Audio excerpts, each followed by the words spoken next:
Part 45, Activating Emergency Medical Services, EMS, for Infants. Welcome to the lesson on activating EMS for infants. In this video, we will discuss the steps to call 999/EMS when attending to ill or injured infants. Activating EMS for infants. Always make sure the scene is safe when approaching an infant. If you become injured or disabled, it will only make the situation worse. Step 1. Tap the infant and talk loudly to determine if they are unresponsive. If they don't respond or react, they are considered unresponsive. An unresponsive infant will not move when you touch them. They will not cry or make any sounds. And their body will be limp. Step 2. Yell for help and call 999/EMS using a cell phone.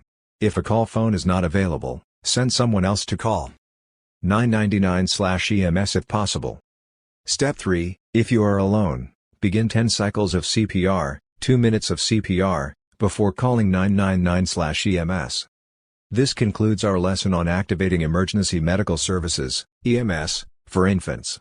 Next we will review choking in infants.